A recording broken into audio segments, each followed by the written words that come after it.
कराची में गुल प्लाज़ा का इंसिडेंट हुआ, बहुत अफसोसनाक इंसिडेंट, जिसकी आज मैं ईरानी ज़ाविये से आपको कुछ बहुत ही स्पेशल हकीकत से जो है वो आगाह करूँगा। उसके अलावा उसी के साथ कुछ आपको मैं लाइव सबूत भी दिखाऊँगा जिससे आपकी आंखें खुल जाएंगी। क्या था, क्या हुआ, क्या है, क्या होना चाहिए, ये सारी बातें इस वीडियो में आज आपको मैं बताऊँगा और आपको उस ईरानी डायमेंशन से कुछ चीज़ें दिखाऊँगा कि जो गुल प्लाज़ा में आग लगी है उससे इसका एक बहुत स्पेशल कनेक्शन मैं आज जोड़ने वाला हूँ, ताकि ना सिर्फ हम इसको कई पहलू से देखें बल्कि हमारी जो कौम पाकिस्तानी है वो बहुत सारी चीज़ों से आगाह हो सके और कुछ सबक हासिल कर सके। अस्सलाम वालेकुम दोस्तान अजीज़, आप सब सलामत रहें। मैं हूँ अली ताहिर।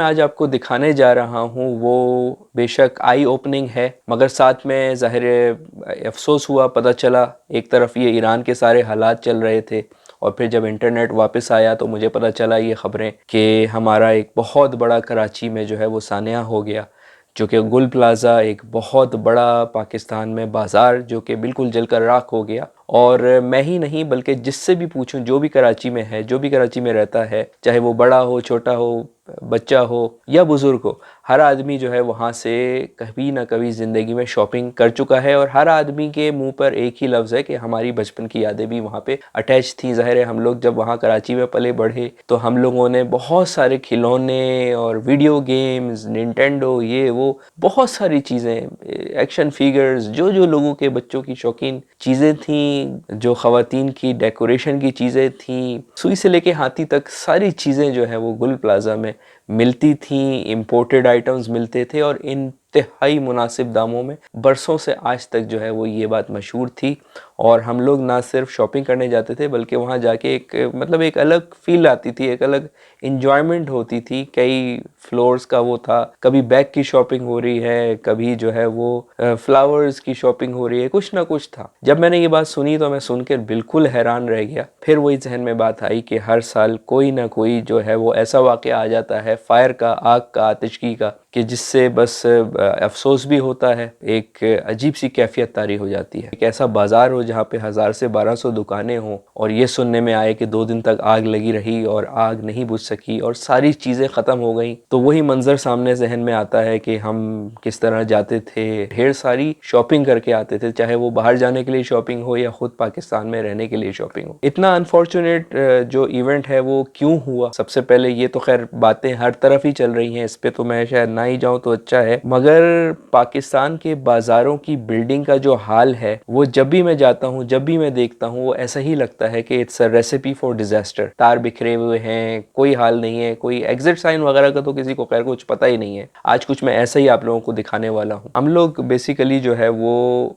हमेशा से हर चीज़ में, ना सिर्फ डिज़ास्टर मैनेजमेंट में बल्कि हर चीज़ में, जिसको हम कंटिजेंसी प्लानिंग भी कहते हैं, उसका तो हमें अलिफ बे भी नहीं पता, मगर हम हमेशा जो है ना वो रिएक्टिव होते हैं, प्रोएक्टिव नहीं होते। जबकि दुनिया के सारे ममालिक, चाहे वो थर्ड वर्ल्ड कंट्रीज़ क्यों ना हो, उनमें से बहुत सारे ममालिक जो हैं वो प्रोएक्टिव होते हैं। शायद आप लोगों को में से बहुत सारे लोगों को प्रोएक्टिव का नहीं पता हो, तो इतना भी बता दूं कि जब आप कोई सिनेरियो सोचते हैं कि यहाँ आग लग सकती है, यहाँ ज़लज़ला आ सकता है, यहाँ पे कोई बहुत ज़्यादा भगदड़ मच सकती है, तो आप पहले से उसकी प्लानिंग करते हैं कि फायर में तो कोई कॉम्प्रोमाइज़ नहीं होता पूरी दुनिया में, कि जगह जगह एग्जिट साइन होते हैं और फायर एक्सटिंग्विशर, आग बुझाने के जो आलात हैं वो नस्ब होते हैं, डायरेक्शन लिखी होती है, इवन फायर ड्रिल्स भी होती हैं, स्कूलों के अंदर फायर ड्रिल्स भी होती हैं। और ये सिर्फ बड़े बड़े मुल्कों में नहीं बल्कि छोटे छोटे मुल्कों में भी बड़ी आम बात है। बहरहाल वो तो खैर एक अलग टॉपिक है जिस पे मैं जाऊंगा, मगर उसी टॉपिक से रिलेटेड मैं आपको ये भी आज दिखाऊंगा कि ये ईरान में किस तरह होता है। जो ईरान में जहाँ जहाँ पे भी मैं गया हूँ, चाहे वो बाज़ार हो या प्रोफेशनल जगह हो या तिजारी मराकज़ हो या कोई इंस्टीट्यूशंस हों, स्कूल हों, मदारस हों, कोई भी जगह हो, वहाँ पे ये सारी चीज़ें देखी जाती हैं, ऑडिट होता है, उसका इंस्पेक्शन होता है, सारी चीज़ें होती हैं। तो जैसे ही ये हुआ तो सबसे पहले तो मुझे ना सिर्फ बाज़ार को तो छोड़ ही दें, मोहल्ले का जो है ना, एक वहाँ की जो घरेलू बिल्डिंग है, मतलब घर घर के अंदर, मैं आपको घर से स्टार्ट करके आपको मैं कुछ दिखाना चाहता हूँ ईरान में, कि किस तरह जो है ना वो घर के अंदर, इमारतों के अंदर फायर की चीज़ें किस तरह से नस्ब होती हैं, कितना वो जो है वो प्रोएक्टिव मेजर लेते हैं। मतलब मैं सिर्फ आपको किसी मॉल की या किसी और जगह की बात नहीं कर रहा हूँ, मैं आपको फ्लैट अपार्टमेंट वगैरह की बात कर रहा हूँ, जो मैं आपको ये दिखा देता हूँ ताकि आप लोगों को समझ आए एक छोटे से घर में, बिल्डिंग में, मोहल्ले में या कई स्टोरी की कुछ इमारतों में किस कदर ईरान के अंदर जो है ना वो मुनज़्ज़म तरीके से काम हो रहा है। अच्छा दोस्तों, इस वक्त मैं एक रेजिडेंशियल बिल्डिंग में हूँ ईरान के अंदर।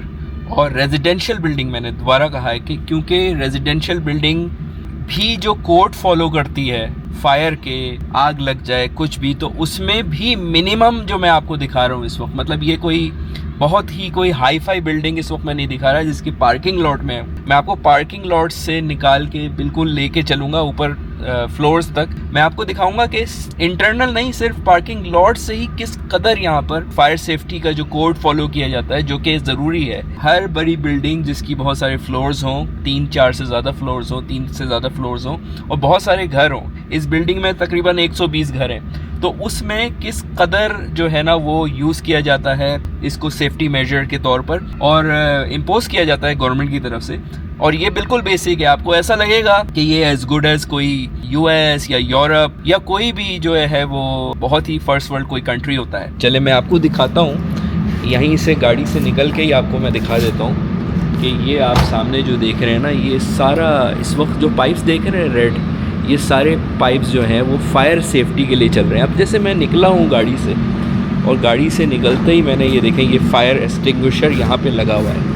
और मैं आपको दिखाऊं कि कितने एग्जिट साइंस देखें आप, सारे एग्जिट साइंस लगे हुए हैं, कितने सारे फायर एक्सटिंग्विशर्स लगे हुए हैं, वो मैं अभी आपको दिखा देता हूँ। सामने बहुत सारे लगे हुए हैं, मेरे ख्याल से इतना आसान नहीं है देखना, दूर है थोड़े से, मगर अब मैं ऑन द वे आपको दिखा देता हूँ। ये देखें फायर सेफ्टी के साइन नज़र आ रहे हैं आपको, ठीक है ना सारे।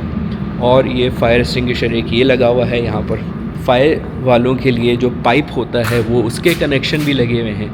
यहाँ तक कि ये ऊपर जो आप सारे पाइप्स देख रहे हैं ना, ये सारे पाइप्स बेसिकली आपको इन केस ऑफ फायर जो स्प्रिंकलर्स होते हैं ना, वाटर स्प्रिंकलर्स, वो भी आपको यहाँ पे नज़र आ रहे हैं, जितने भी रेड पाइप्स। अब ये तो पार्किंग लॉट है, ये देखें सारा पार्किंग लॉट है गाड़ियों का।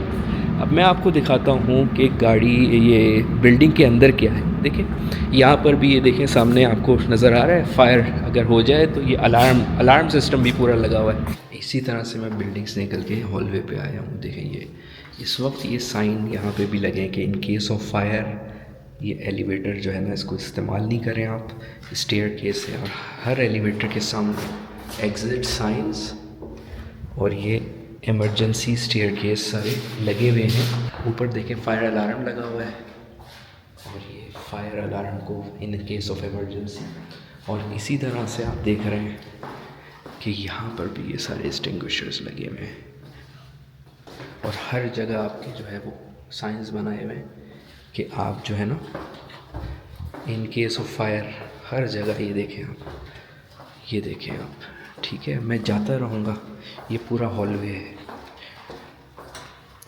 ये देखें ये भी लगाया हुआ है यहाँ पर, इमरजेंसी लाइट्स हैं, और ऊपर स्प्रिंकलर सिस्टम भी है, मोशन डिटेक्टर्स लगे हुए हैं। ये देखें, और कितने आपको यहाँ पे नज़र आ रहे हैं फायर एक्सटिंग्विशर्स, हर तरफ फायर एक्सटिंग्विशर्स नज़र आ रहे हैं हर घर के सामने। ये देखें, और बाकायदा इनका इंस्पेक्शन होता है, मैं आपको दिखाता हूँ, और ये इसकी इंस्पेक्शन की डेट होती है। इसी तरह मैं आप लोगों को दिखा दूं कि जैसे मैं अभी इस वक्त इस स्टूडियो में मौजूद हूं, तो ये देखें यहाँ पर भी ऊपर यहाँ पे लगा हुआ है, ये आप देख रहे हैं, ये एक फायर सेंसर है, फायर अलार्म है। और इसी तरह से यहाँ पर मैं आपको दिखाऊं कि एक यहाँ है, हर कमरे में लगा हुआ है, यहाँ पे भी लगा हुआ है। किचन है ये, तो किचन के अंदर भी यहाँ पे ये लगा हुआ है एक अलार्म सेंसर, मोनोऑक्साइड डिटेक्टर भी लगा हुआ है। ये देखें बाकायदा इसमें लाइट्स हैं, टेस्ट हैं। तो इस तरह से ये हर जगह जो है ना ये लगे हुए हैं, घर के अंदर तक लगे हुए हैं। तो उस हिसाब से आप लोगों ने देखा कि ना सिर्फ यहाँ पर एक अभी कमर्शियल की तो मैंने बात ही नहीं की, कमर्शियल तो इससे 10 गुना ज़्यादा है। ये तो रेजिडेंशियल जगहों पर लाजिम है, बाकायदा इसका इंस्पेक्शन होता है, हर साल टेस्ट होता है। और फिर भी ऐसा नहीं होता कि आग नहीं लगती, आग दुनिया में हर जगह लगती है, मगर उसकी प्रिवेंटिव मेजर्स जो है ना वो बहुत ज़रूरी होते हैं। अनफॉर्चुनेटली पाकिस्तान में इस नाम की कोई चीज़ नहीं है, ज़्यादातर सारे रिएक्टिव मेजर्स हैं, प्रिवेंटिव मेजर्स नाम की कोई चीज़ नहीं है। तो मैंने कहा कि हर चीज़ का ना एक सबक होता है, उसका कोई ना कोई मोरल ऑफ द स्टोरी होता है। तो ये एक बहुत बड़ा सान्या हो गया जिसका कोई जो है वो कोई जस्टिफिकेशन नहीं मैं कह सकता हूँ हो सकती। तो उस पे मैंने कहा क्योंकि मेरे शहर की बात है, मेरे शहर का सान्या है, तो एक वीडियो ज़रूर बनाऊँ उसके ऊपर। अपना ख्याल रखें और जो इस हादसे का शिकार है उनके लिए दुआ करें, उनके और जो इस हादसे में शहीद हो गए उनकी मग़फ़िरत के लिए दुआ करें और अल्लाह ताला उनको सब्र दे और जो जो लॉस से गुज़रा है उनको रिकवरी दे। इलाही आमीन। इसके साथ मिलते हैं फिर इंशाअल्लाह ताला। फ़िल वक्त के लिए इजाज़त दें। खुदा हाफ़िज़।